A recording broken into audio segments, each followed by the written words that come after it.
great. All right.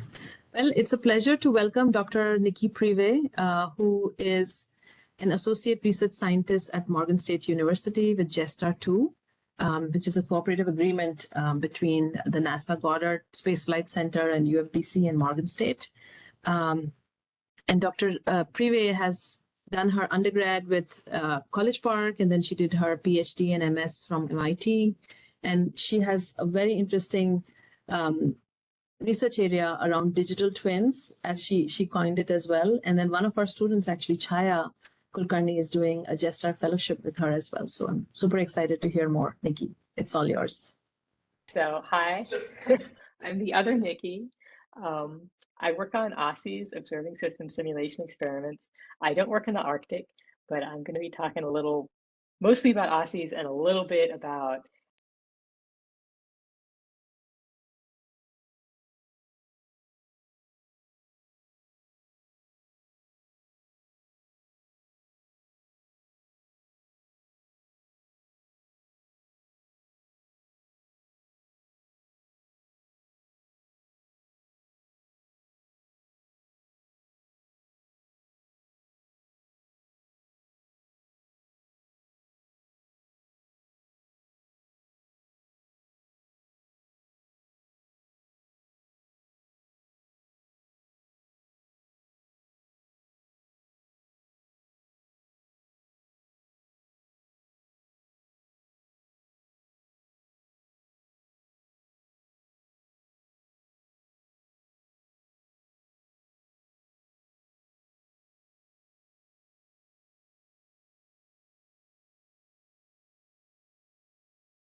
have a similar example, but with a satellite. Maybe now the satellite's kind of sketchy and the model's pretty good. And again, if you go to the next slide, now with the model having a lower error, it's going to have a higher weight, and the satellite data is going to be de-weighted. So this is fundamentally how data assimilation works.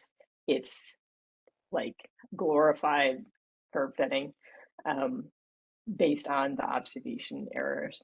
So this is why the core of data assimilation is all about understanding the errors that your observations have and understanding the error that your forecast has, because that's the way to get statistically the best estimate. Is you have to get those errors right. And if you're wrong about it, you can use observations that actually make your analysis worse just by adding in data that's too noisy or that's too biased.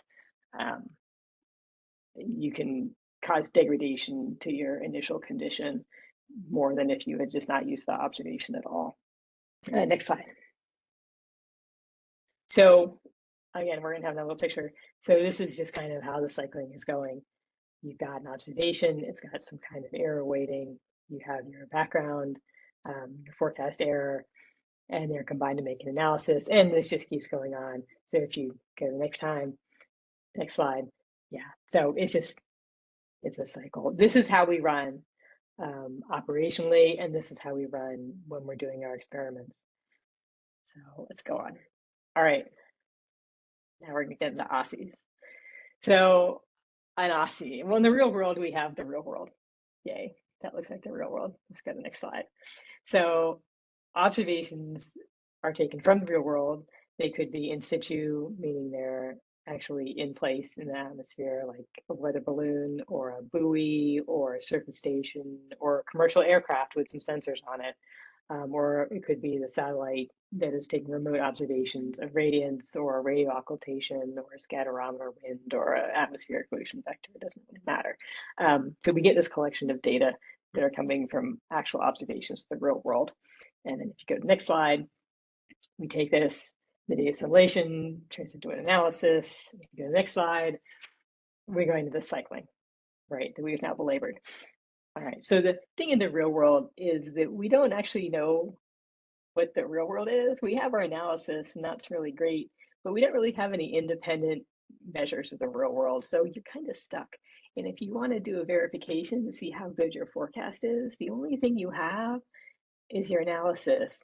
Sometimes you might have a little special extra data that you didn't use to make your analysis. Maybe there was this airborne mission and there's a little bit on the side, but almost everything that's good is going to go into that analysis. So it's really, really hard to say how good your forecasts are at a short term, because they're self-referential kind of to the analysis state. And it's also very, very, very hard to tell how good your analysis is, because all the information you had is already in it. So the OSSE, if you go to the next slide, in the OSSEs is pure simulation experiment. There's no real world in here at all. So we start by replacing the actual real world by this free forecast run of a model. And it's the same type of model that you use to make weather forecasts, but you just let it run by its own with no data for a long time. Kind of like you'd run a climate model, but not for 100 years, a couple months, maybe a year or two. And this model should be the best model that you could get, and they should have the highest resolution that you can afford to run, because you want it to be as complex and as realistic as possible. So if you go to the next slide, we don't have real observations. We have to make fake observations. Simulated observations or synthetic data. So we do this by interpolating the nature run fields. So in the OSSE, it's called the nature run instead of the real world. So we take the nature run fields and we interpolate them in space and time to the location where a satellite might see something, or where there could be a weather balloon. And we also use what are called observation operators. So these are things that convert between the model fields. So the model will have fields of temperature and wind and humidity, and they convert into observation space. So what the observation sees, which could be something very boring, It could just be temperature or wind or humidity, but it could be radiance that the satellite is seeing. It could be something very obscure like a radio occultation, which is a measurement of time as a signal bends through the atmosphere. So they can get pretty complicated, and we end up with a synthetic data. So go to the next slide. Once you get synthetic data, we treat it just like real data, and we give it to a data assimilation system, and we give it to a different model, and it runs cycling, and it is completely oblivious to the fact that all the data is fake. It doesn't know, it just runs. So we've kind of replaced the whole real world with fake world and with fake observations. If you go to the next slide, there are a couple of advantages of this. One is that we can make any data that we want, because we don't actually have to build a satellite and launch it into space or launch buoys or pay for any of that. We just pay for it in computer time into space. And the other thing is the verification. We have the truth. We have the entire truth, because we have declared that the entire truth is our nature run, and we know everything there is to know about the nature run. So we can directly calculate the analysis. How good is the analysis state? How good is the forecast state? We can do this in ways that are completely impossible in the real world, but we can do it in the OSSE. There's one big weakness. It's all fake. It's all simulated. It's not real. So you have to spend a lot of time doing validation of your entire system, of every part of the system, to make sure that everything that you're doing is sufficiently realistic, that the results that you're getting actually have meaning, and that they're not just like garbage in, garbage out. And this is where you're going to spend a lot of time and a lot of effort trying to make things be as realistic as possible. So let's go to the next slide. So it's a lot of work. Why would you do this? There's a couple of reasons.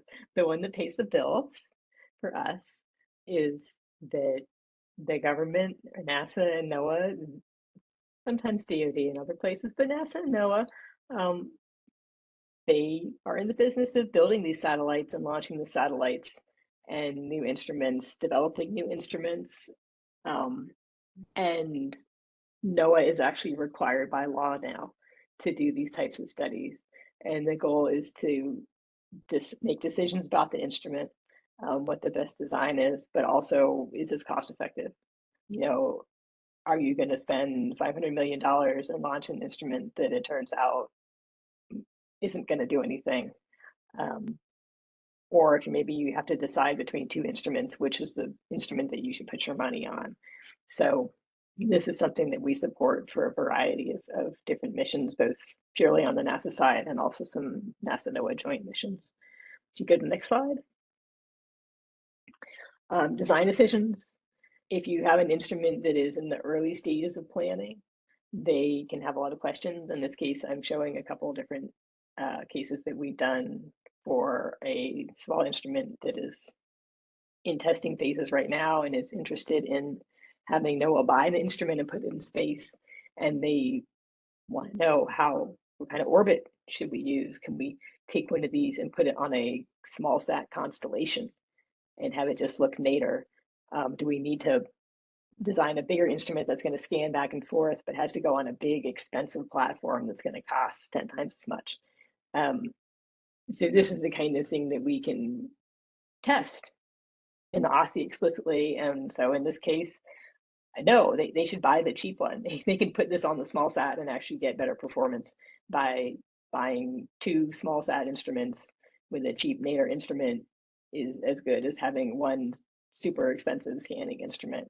So this is something that we're able to provide to the instrument teams. And if you go to the next slide, the other big thing is for data assimilation system development, because we are able to explicitly calculate the analysis error and the forecast error and the prior error and manipulate our observations. We are able to, it is much easier for us to see problems in the data assimilation and to test out new things in the data assimilation system. For example, we've used this system to look at using a completely different technique for calculating the forecast error by the data assimilation system. And we can run it both ways with the old version and with this new version in the OSSE and tell them directly, which one is working better and where any problems are. Whereas when you're working with real data, it's very, very, very difficult to judge how well things are working, because you can't really tell if the analysis is better or not. Let's see, next slide. So I'm going to get into some different parts about practically actually doing an OSSE, and I'm going to talk a little bit about how trying to do an OSSE in the Arctic might be challenging. Well, it's challenging. So for nature runs, we have been using a 7-kilometer nature run that's 10 years old now. It's called the G5 Nature Run. It is available on the NASA portal if you are interested in looking at it. Also available on the portal, this is from the Diamond. This is not actually technically a nature run. This is a demonstration product. We have 3 of these Diamond demonstration products. They are global model output on these high resolution grids. This is the highest resolution 1.5 kilometer run. And I think this one, because it had a very pretty looking swirl on it. These are only a month. This one is a month and a half long. I believe there's a 3-kilometer run, and there's a lower resolution run. One of them has chemistry. I think the 3-kilometer has chemistry, and I believe the lowest resolution has a coupled atmosphere ocean. So depending on exactly what you're looking for, you might find a product. Again, these are demonstration products, but they have data sets that you can download from the NASA portal. If you go to the GMAO website, you can find these files and take them down and use them. They are very large. Sorry about that. And they're on the cube sphere also. Sorry about that. So let's go to the next one. If you are trying to make a nature run, again, you're replacing the real world, you want to validate it, and you want to validate it for 2 things in particular.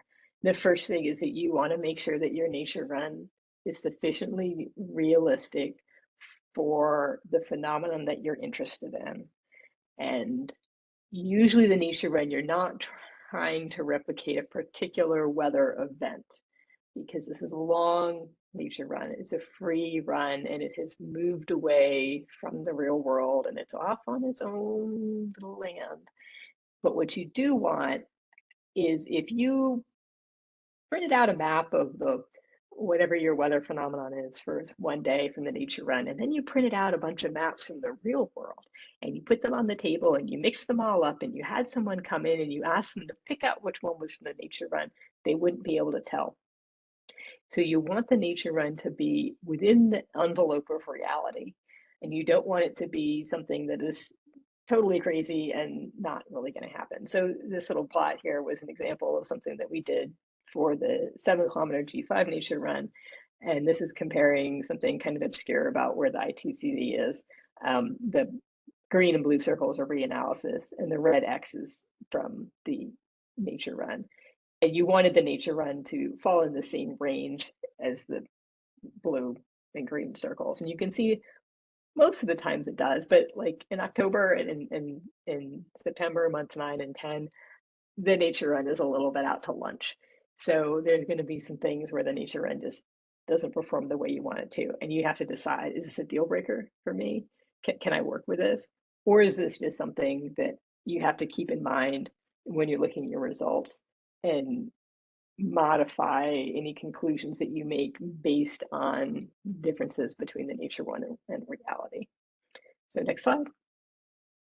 The other thing that's really going to be important to validate, and no one ever does it directly, is the nature run needs to realistically produce the fields that are used to make your simulated observations. So any fields that are really important for simulating the observations, you need the nature run to do a good job. And that's tough, and it's not going to do it for everything, but you need to at least understand where the problems are. So this example here is from the G5 nature run, and this is comparing cloud top heights in the G5 nature run on the top, and this is a kind of like a climatology, versus some kind of remote sensing instrument that I'm not really familiar with. But what you can tell here is that there are some overall, the pattern looks similar. That's good. But there's definitely some differences here. With the nature run, I believe it has a lot of really high clouds in the tropics. And what that does when you're trying to simulate an observation, if you're looking at the nature run field, you're going to have these observations that in the real world, you wouldn't have a problem with high clouds, but in the nature run, you have more of a problem that you're trying to correctly simulate it and you have all this high cloud cover. And sometimes the radiances don't see through clouds. And now you're removing all these radiances from places that shouldn't be that cloudy. Actually, what's not really shown in here is there's a huge problem in the G5 nature room with polar stratospheric clouds in the winter, where there's this massively huge, thick layer of really, really high cloud fraction polar stratospheric clouds through this huge depth of the stratosphere. It's really crazy. And if you don't know that that's there and you just try to naively make radiances over like Antarctica and use the cloud obscuration to inform your radiant transfer model, you're going to get really messed up radiances because of these clouds. So there can be issues and you're not going to be able to find them all. You'll find them all when you start trying to make observations and you get wacky stuff and you can't figure out what's going on. But it's good to at least give a go at picking out the most important fields and giving them a double check before you spend a whole lot of time and then find out that you have a serious problem. Next slide. So the Arctic, I didn't really work with the Arctic. I'm going to be real honest with you. A lot of times we see this wacky stuff going on, both in the Arctic and the Antarctic, and we're just kind of like, yeah, it's wacky. And then we just try not to look at it. We just bad to say, but it's true. And it's true because there's a lot of really challenging things about the Arctic. I'm sure that you all are much more aware of what some of these things are than me, but ice is a huge problem. Getting the sea ice in the G5 nature run, the sea ice is prescribed. The surface temperature is prescribed. So the sea ice does not react to the wind field the way it should. Everything that should be coupled in the cryosphere, trying to get that coupling sufficiently realistic, especially if you're interested in looking at Arctic processes, is really, really challenging. If you're looking in the upper atmosphere, might be a little bit easier, but there's definitely, going to be some, if you're looking in the stratosphere or something, you got to be really concerned about stratospheric waves, and are these waves correctly, are the right kind of waves being produced? Are they parameterized? Is this whole system behaving properly? So that's very challenging. And these are all things that you're going to want to check again, both for are the physics realistic or not. One of the older nature runs that EC made, European Center for Medium Range Weather Forecast made a nature run back in 2005. We looked at it in the Arctic, and the lower tropospheric temperatures were just ghastly wrong. There was some interest in trying to do an OSSE there, and we decided that we just couldn't do it because the temperatures were like unphysical. So we didn't do an Arctic OSSE there. Let's go to the next slide.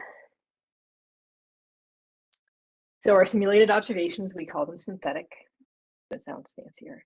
So this is a picture of some real data from CRIS. It's an infrared hyperspectral instrument, and they've done a very nice job of making it look very pretty in this picture. So this is the kind of thing that if you pretty it up, this is what the satellite sees when it overpasses. This is not quite sure what this channel is for, actually. Might be one of the lower channels. If we go to the next slide, this is the kind of field that you can get with a nature run. It's not what a satellite would see, but this is a temperature field. We use the surface temperatures with some cloud cover. So you're trying to use this field from the nature run to simulate what a real CRIS would see if a real CRIS was flying in your nature run. So if we go to the next slide, this is what CRIS is actually used in the data assimilation system. The data assimilation system throws out a lot of data. It throws out like 90 96, 97.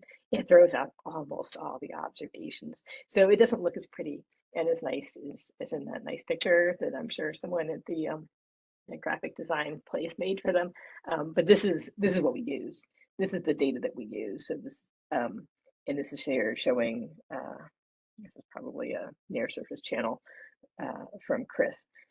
Maybe not. Maybe it's a clouds.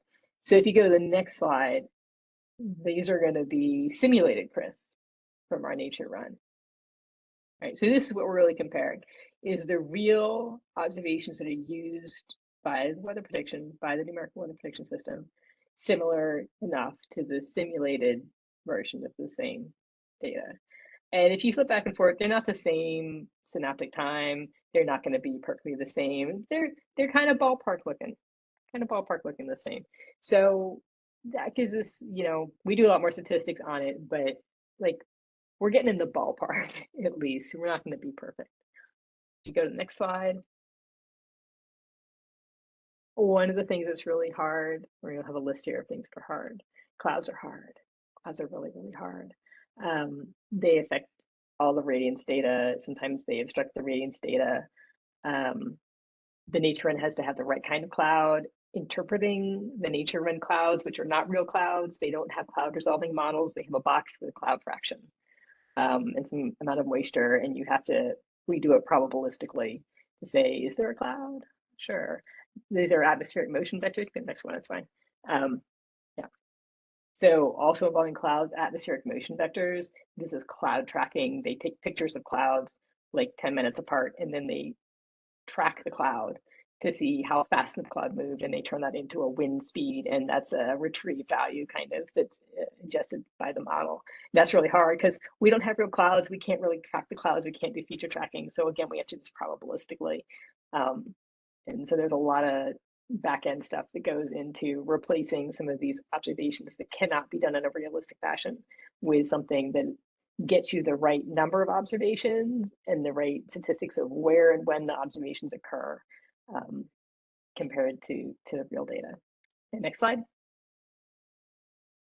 So one of the things that we match here that we always look at, this is when we calibrate our data, is we attempt to match the difference between what the observation sees and what the forecast was. This is a standard metric. It's called observation innovation, or O minus F, observation minus forecast.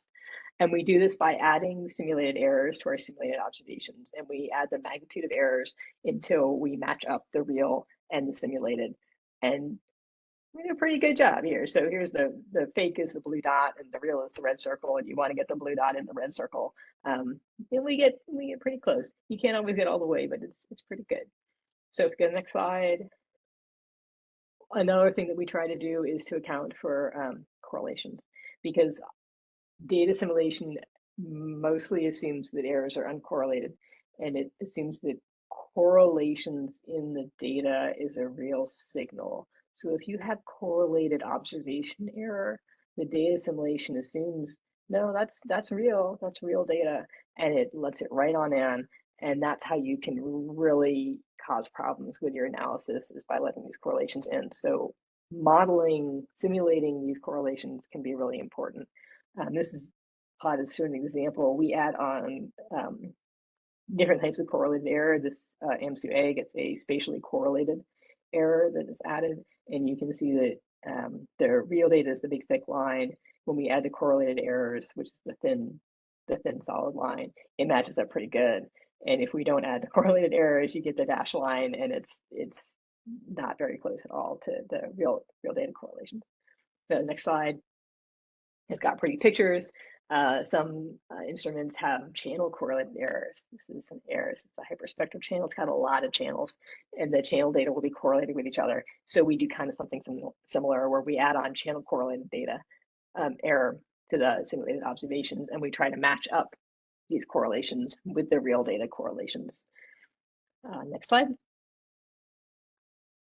New instruments. New instruments are really hard because you don't have any real data to match it with. And this is kind of a challenge. So you don't know how many observations should you have? Is the data assimilation going to thin out the observations and throw a lot of them away? what is the error weighting that we should use? Sometimes we know, sometimes we have an idea. A lot of times we steal it from a similar instrument. Like if you're launching a new hyperspectral infrared instrument, we might base these values off of an existing hyperspectral infrared instrument. If you're making a new instrument, like I'm working on a marine surface pressure differential absorption radar, and there aren't any of those, we don't know. And then we do a series of trade space tests where we put on different levels of error and see how that affects the observation impacts. Because you're guessing. So there can be a lot of extra work when you just have no knowledge of what the instrument characteristics are really going to be. Next slide. So Arctic challenges here. We're back to this cloud thing again. So Arctic clouds are extra hard, right? We have polar stratospheric clouds. We have these thin ice clouds that my vague understanding is that the thin ice clouds can really change the thermodynamics a lot. So you have these clouds that are really hard for the model to model, but also for you to deal with when you're trying to simulate the observations. So this, I think, is one of the real big issues if you're trying to do an OSSE in the Arctic. And next slide. It's going to be ice. Ice is even worse. We had a lot of trouble with real data over ice, and we just throw a lot of this data out. So if you want to try to work with data like remotely sensed radiances over ice, you got to get all this modeling right. You got the nature run right. You got to get the simulated obs right. You got to get the ice characteristics right. You got to get the statistics of the ice characteristics right. You got to simulate not just the observation, but how bad it is, right? Because how bad it is really important. So you have to make realistically bad observations over a very challenging surface with a lot of spatial variability, with a lot of physical processes that are hard to model. This is really, really hard. So next slide. All right, and this is the little one that I threw in here. There's a type of atmospheric motion vector that's over the poles is by MODIS. Over the equator, they have geostationary satellites to just take a picture every 10 minutes, and then they get winds out of it. But in MODIS, you have these polar orbiting satellites, and you have to wait until the spots happen to cross over each other at some time interval that's frequent enough for them to track to the feature tracking with clouds.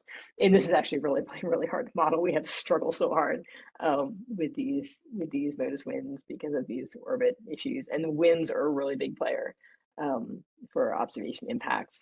So this is one of these kind of low key, but actually really important problems. Next slide. Calibrating your OSSE. You validated it. Part of it is we have these iterative process where we go back and we adjust all of these probabilistic settings and the observation errors that we add to try to match up as best as we can the observation characteristics, and we end up with just an output. This is one of the things that we can't fix. This is the forecast skill. So this is a measure of 500 hectopascal anomaly correlation. This is at 5 days. It's a standard old school metric of how good your forecast is on the large scales. The orange is OSSE, the blue is real. On the left, you can see in the Northern Hemisphere, we're doing reasonably good match. You want the blue and the orange to look similar. We don't have enough bad forecasts. In the Southern Hemisphere on the right, you can see the bigger mismatch. The OSSE is really too good. The forecast scale is almost always too high in these things because the model that we use to do the forecasts for the experiments is too similar to the nature run model. It's more similar to the nature run model than it is to the real world. And this corrupts everything, corrupts every single aspect of the OSSE, and there's nothing you can do about it. Or there's very little you can do about it, so we just live with it.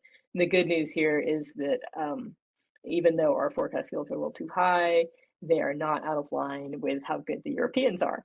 So, you know, our OSSE model is about as good as the SimWF model is, and that tells you somewhat disturbing things about how good their model is. Next slide, please. Given that everything is simulated, why should you believe any of these results at all? That's a good question. And if you're reading a paper about OSSEs and they don't show you any validation to show why should you believe them? Maybe you should take the results with a grain of salt. Um, it's always good practice to put in some form of validation to, to any publication or any other result to prove to everybody why your totally simulated system is actually realistic. So one of the things that we like, this is a tool called Forecast Sensitivity Observation Impact. It's a adjoint or a linearized version of the forecast model that is used to calculate observation impacts from all of the data at the same time. And what we like here is that even though our OSSE impacts, data impacts for the simulated data are lower than real data impacts, they are relative.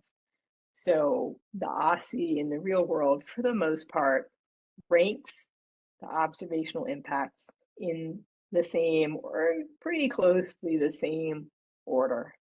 So we can say that in the tropics, A and Bs are a whole lot better than GMI. And if you have a new data type, it's going to be ranked in there. So this is for these three regions. The next one is for the Arctic, and you're going to see it's a little uglier in the Arctic. The Arctic is hard. There's fewer observations that are there. It's a smaller region. Things are rough. And it's not too bad for most of these until you get down to the bottom and you see that actually they have a different sign, which means in the real world, these observations are degrading the forecast in the real world, and they're making it better in the OSSE. And having totally different sign is not a good thing. So this is definitely an area where you can see the struggle to get things to work properly in an Arctic region. So this is 70 north to 90 north in the summer, in the Northern Hemisphere summer. So it's July, I think in August. Next slide. All right. So I'm going to show one example, and then I'll just go to the end. I think I'll skip one slide here. So next slide. Okay, so what we do in experiments is we have a control where we have a whole bunch of data, and this is the data that we use right now, or that we used in 2020. So we have all these radiances, we have satellites, we have surface types, we have in situ, we have all these things. And then we have an experiment, we take all those simulated things and we add on our new instrument as well. And then we compare the experiment with the control, and that shows us what our new instrument is doing. Okay, so if we go to the next slide, we've done a series of these for radio occultation. Radio occultation is kind of wacky. It uses GPS type satellites, and the satellites ping each other, and the signal gets bent by the atmosphere depending on the temperature and the humidity, and it takes it a little bit more time to reach the signal, and they use this time along with ray tracing, and they back out temperature and humidity. I kid you not. This is what they do, and they're called radio occultations, and it gets you temperature and humidity profiles in the atmosphere. So if we go to the next slide, we have a control, which is about how many radio occultations we're using now, although that number has been ramping up because the commercial guys got into it and they're trying to sell this radio occultation to the government. So the government said, hey, how many of these should we buy? So we did a bunch of tests where we added a whole lot more. And you can see on the bottom, we did tests, we added 100,000 extra soundings every day. And that's showing you where they all are. So it's a lot. And on the right, we have our results where we're looking and we're comparing the analysis error for temperature for our experiment compared to control. Blue means the radio occultations made the analysis better, and red means they made it worse.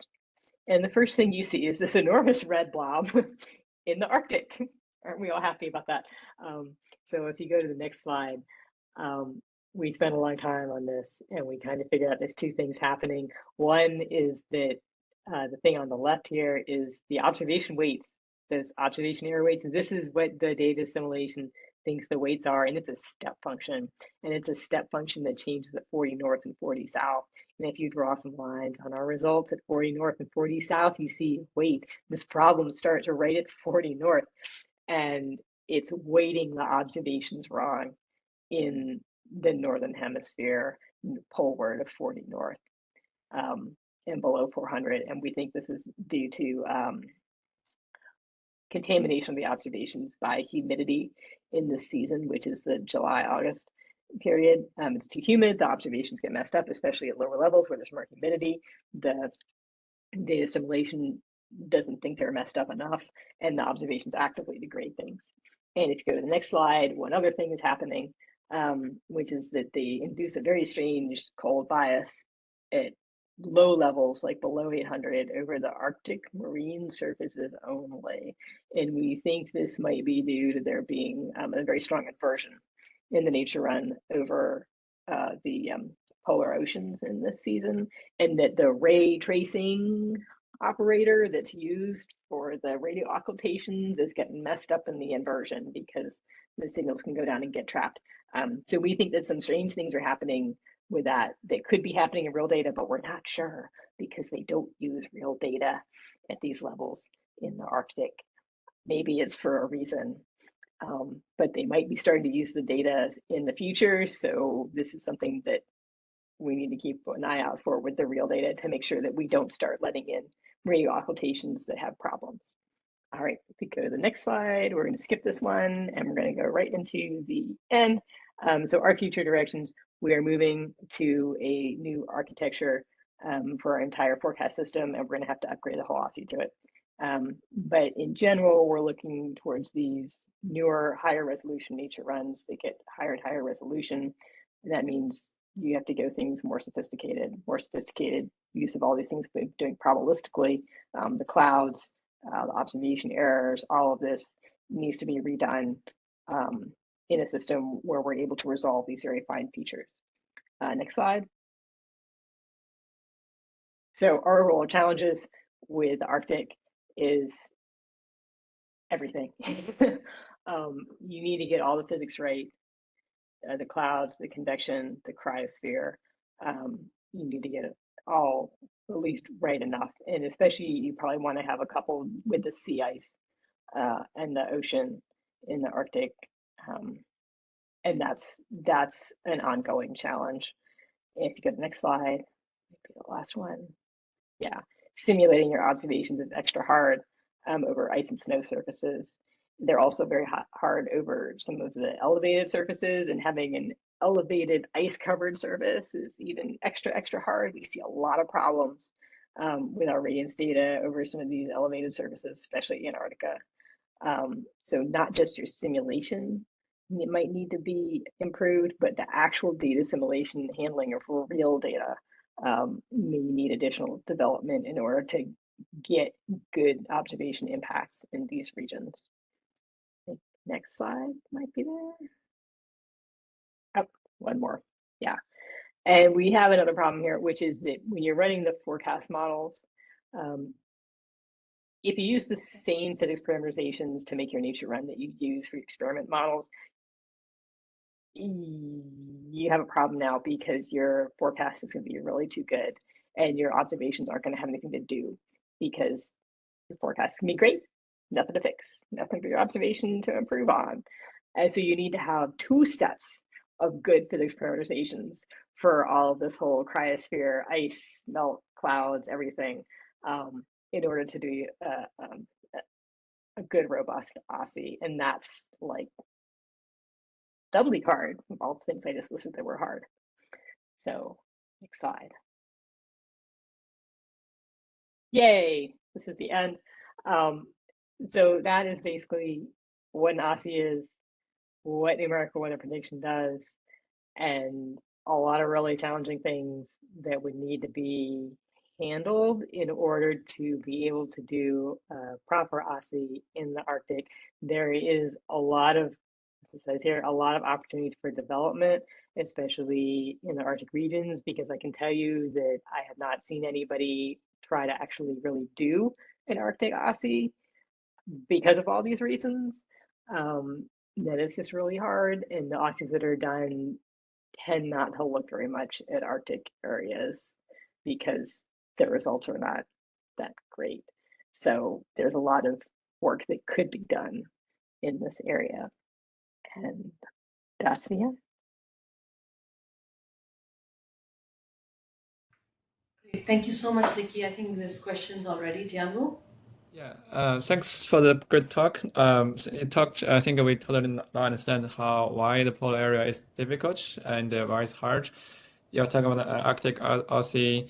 can you, based on your expertise, what if you make it a step forward, what are the methods you will be doing, the work you're focusing on to make the Arctic OSSE to be better? So what are solutions to improve this part?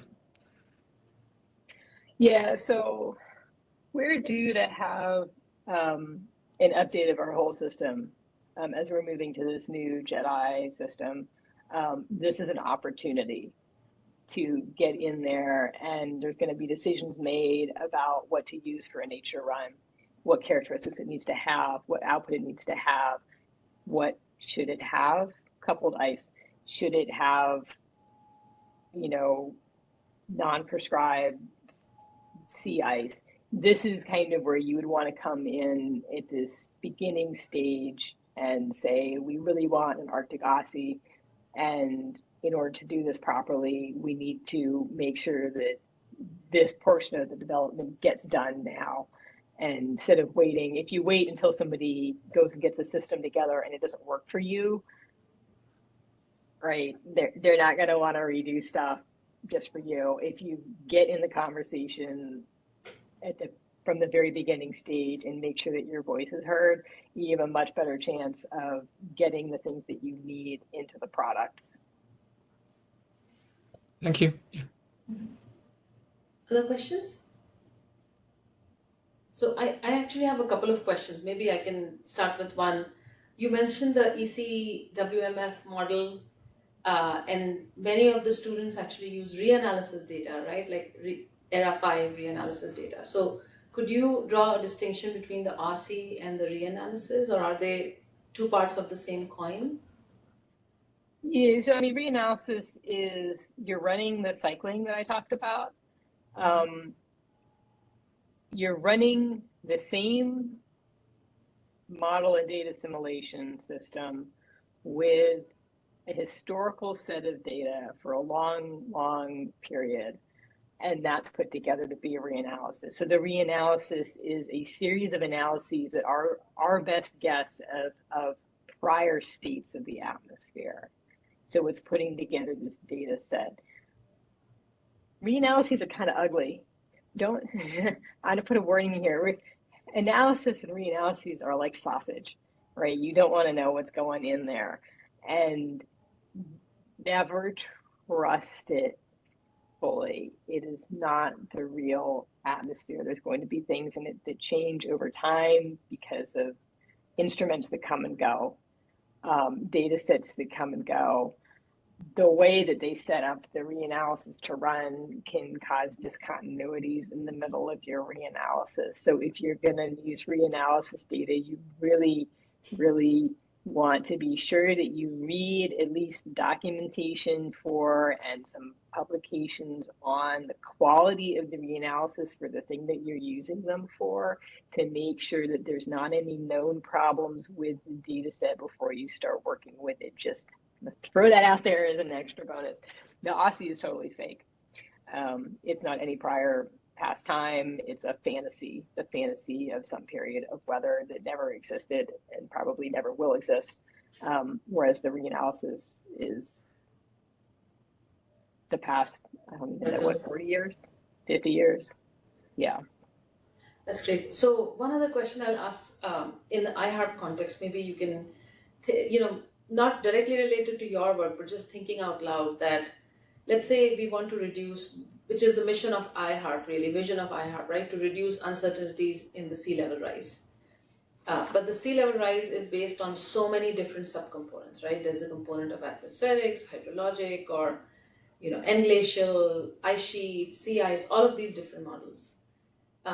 Is there a way, not in the OSSE world, or maybe in the OSSE world, to simulate different scenarios by which you can model this complexity and reduce the uncertainty?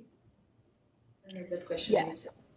Yes, no. So I'm going to call what you're talking about more of like a climate OSSE. Mm-hmm. This is a thing. And climate OSSEs, some of the ones that I've seen talked about, I don't know if I necessarily done, would be using these future scenarios and trying to determine for example, what observations you need in order to be able to sense a signal above the noise.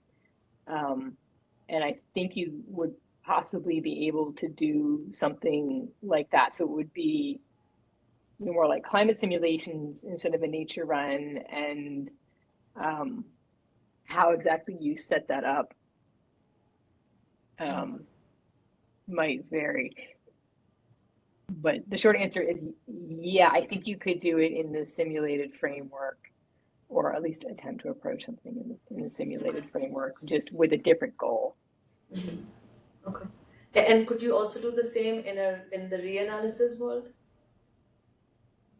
Maybe harder there? I mean, reanalysis is the past, and the question with reanalysis is going to be how much do you trust their ice?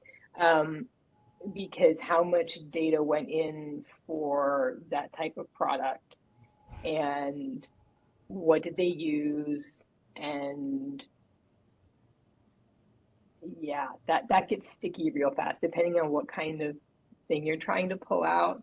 There may or may not be enough data used in the reanalysis to make the reanalysis state good enough for what you want, and you might need to find out there could be a period of the reanalysis that is good, and then other periods when they didn't have the data. And when they don't have the data, the model makes it up. So it may or may not be realistic, but then you have no idea because you have no data, right? You have no validation data. Or relatively little validation data. That's good. Thank you. Thank you. Other questions?